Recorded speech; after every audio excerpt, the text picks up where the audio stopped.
Criss Angel, how are you? I'm doing great, Alex. Thanks for coming back. Thanks for spending some time. Appreciate it. Well, I tell you what, I want to be you on many levels. A, because you're cool. B, because the ladies love you. And C, because you're so fascinating. I mean, this show just makes me want to ask a million questions. Well, first of all, I want to thank you very much for all the kind words. And trust me, you don't want to be me. If you know the stress and pressure I'm under each and every day doing the show twice a day, it's a joy to do it. I love doing it. We've been so blessed to have such an amazing reaction from the fans who really have supported this show second to none. I mean, we are now believe it or not, the #1 best-selling magic show in the world.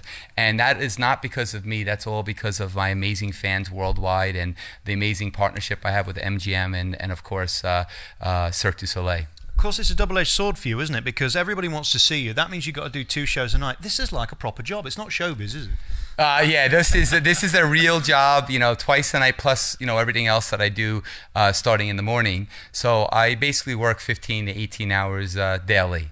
But no one is making me do this. It's my own choice, and I love what I do. I'm passionate about it. But like anything you do in life, there's good parts of it, and there's not such good parts of it. But you got to take the good with the bad. And every night that I'm on that stage, I'm honored that people would spend their hard-earned money, especially in this economy, to come see our show and choose our show here in Las Vegas at the Luxor. And so I want to give 110%. And not only is that my mantra, but it's the entire cast and crew's mantra. You've kind of got to remind yourself, haven't you, when you were that little kid that wanted your show, you've now got it and it's bigger than you could have ever imagined. Yes, on many different levels, and be careful what you wish for. But I'm living proof. I'm a living testament that if you want something bad enough out of life, you can really achieve it. And I'm not any different than anybody else. I just worked my ass off for it, and there's no substitute for hard work, right? And of course you do so many different parts of magic. There's the mind reading stuff, and then there's the big illusions, and then there's the really intimate magic. You've kind of mastered it all. Well, I continue to practice and try to hone in my skills and be the best artist that I can be, and that process will continue until I die. But the show does embrace more than 40 illusions, Alex. There's illusions that are very diverse, from, like you said, hanging 55 feet above the audience's heads and an unexpected fall that appears to be real, which I don't want to give away, but I just did. But there's many other surprises that you won't know about. And I do things that are dangerous. I do things that are exciting, that are mysterious, that are funny. I think the show has something in it for everybody. And we're really proud of that fact because, you know, Cirque has such an amazing magic with their brand in unto themselves, and combined we really take the magic of Cirque, the magic of Criss Angel, and we're putting it together and really creating a unique experience that's fun for the whole family.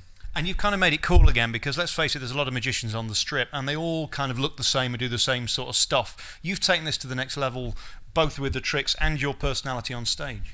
Well, I very much, again, appreciate that. I work really hard, and I never look over my shoulder at what anybody else is doing. I just try to be the best I can be.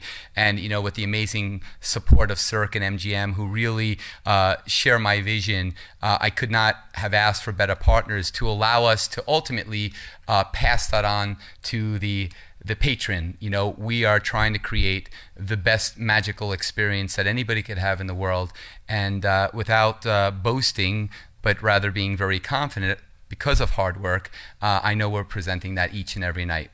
And I mean this as a compliment. I've seen many of the tricks before, but never done that quick. That's your unique thing, isn't it? They're so fast. Well, a lot of people, you know, there's more than 40 things. Now, there's only, you know, like 7 different principles you can do in magic. You can say, make somebody appear, disappear, levitate, you know, you can cut somebody.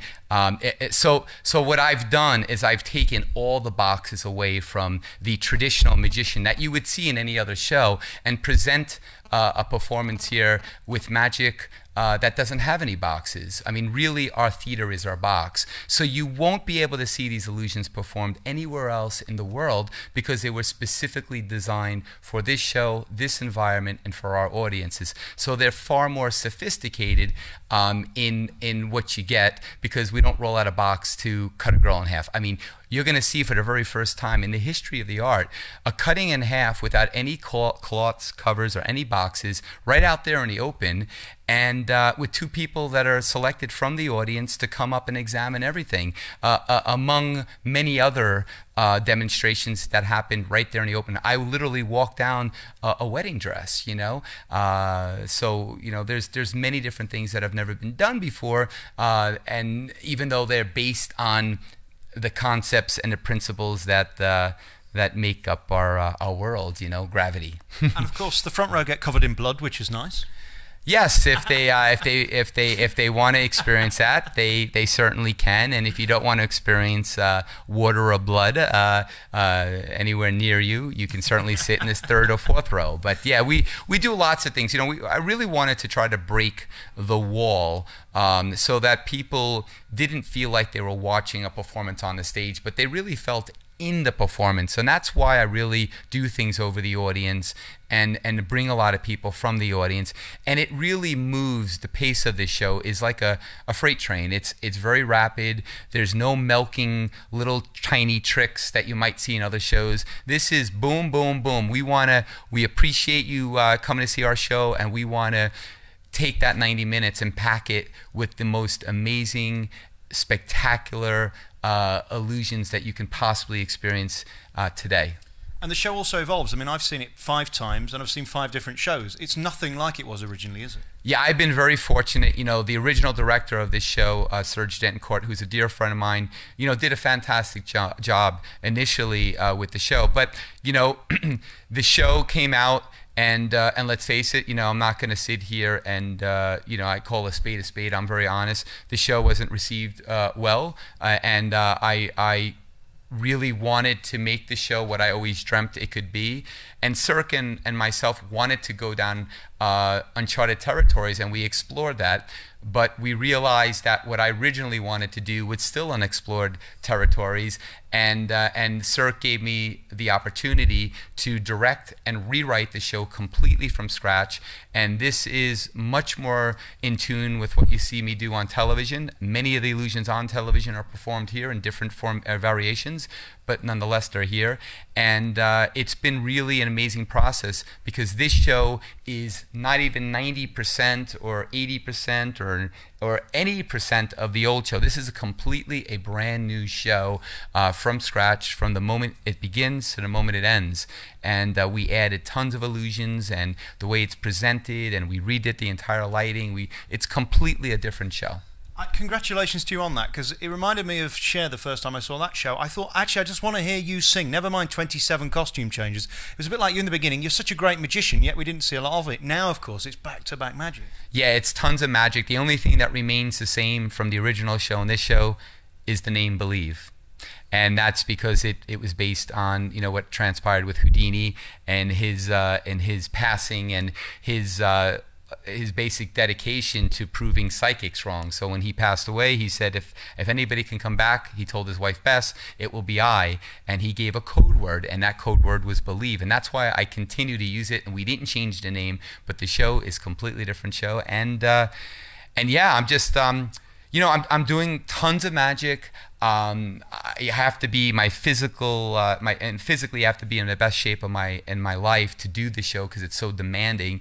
And it's just the audience just gives me the fuel to do this, and to have the passion and excitement to do it each and every time, as if I was doing it for the first time. Because really, if you look at the audience, it is the first time and the only time I'm ever going to have that group of people sitting in front experiencing the show. So I got to give 110%. And I'm proud of this performance.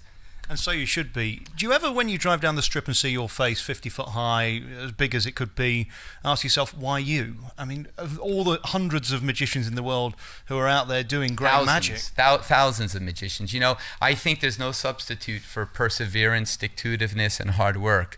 As I said, I'm no different than anybody else. I believe that if you want something bad enough out of life, I dedicated my life. My overnight success took about 18 years in the making, and I sacrificed everything to literally get here. And you know, I think I don't really spend a lot of time looking at myself driving down the boulevard. I actually tried to avoid Las Vegas Boulevard because of the traffic.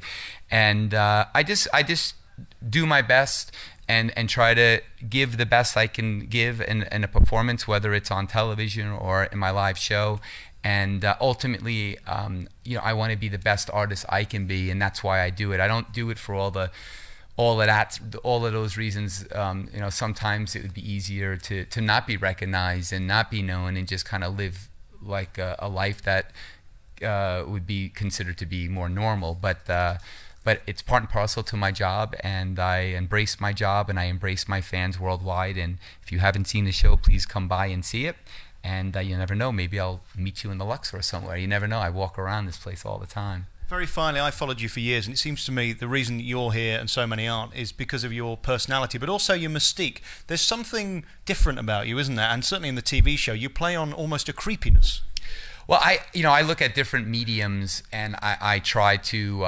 I think the reason why I've been very fortunate to be relevant and successful on television, where other magicians have failed in the world that we live today, is because I look at that medium, and I think I know what engages an audience. And Houdini understood that, and I learned a lot from reading about Houdini. Houdini understood that it was the magic of emotion that connected him to his audience. When people saw Houdini hanging upside down in a straitjacket, it wasn't necessarily about Houdini's escape. Specifically, it was much bigger than that. It was about, if Houdini could escape this straitjacket, maybe I can escape poverty. And I think that message in my performances on television really kind of echoed among my fans worldwide. And I want to be a positive force in this world. There's too much negativity. There are people that spend their life tearing other people down because they're miserable.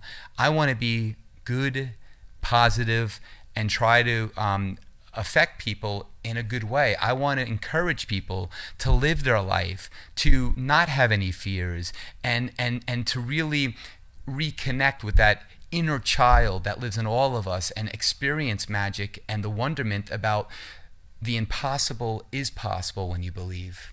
And isn't it great that you can suspend disbelief for just an hour and a half and believe that you are disappearing on stage? We know it's all fake, but we do genuinely, in the moment, stay there and believe it. That's the magic of what you do. I know there's a million puns in there, but that's the truth, isn't it? Well, I think so, and I think that's why, you know, people go to movies, people go see Broadway shows. People love the opportunity to escape and to forget about their trials and tribulations in any given day, and be able to go to a place where for 90 minutes they can live within a fantasy world. And each and every night we try to present that same opportunity for them, and hopefully they leave the show feeling a spiritual kind of uplifting. And that's my message at the end of the show when I say the word believe. It's to believe in yourself and go out there and don't allow yourself to listen to negativity, and really live your life to its fullest, because we've all been so fortunate to have this moment, and we don't know if we're going to have the next. So it's important to live each and every moment to its fullest. And I'm thankful for every single moment that I have. You know, the only way we can control tomorrow is based on the decisions we make today, and tomorrow could be anything we want it to be if tomorrow comes. You couldn't mend my arm, could you? Well, no, actually I can't. That would what a doozy I am, falling over in Vegas. Eh? Yeah, but that's the funny thing. You were misdirected, you see, indirectly, and no one better than Jerry Seinfeld, right? Misdirected to the emergency room. Hey, listen, you haven't seen a magic show until you've seen Criss Angel. Just tremendous. And thank you for spending the time, because I've admired you for so many years, and you've been just banging away the drum of great magic and personality magic. And God, do we need your show these days. Thank you for talking to me. And I want to thank you very much for your time and consideration. And you have a wonderful program. And to all the people that are listening to this, I just want to say thanks for all your love and support. And may your dreams come true. I'll see you in Las Vegas at the Luxor. Believe.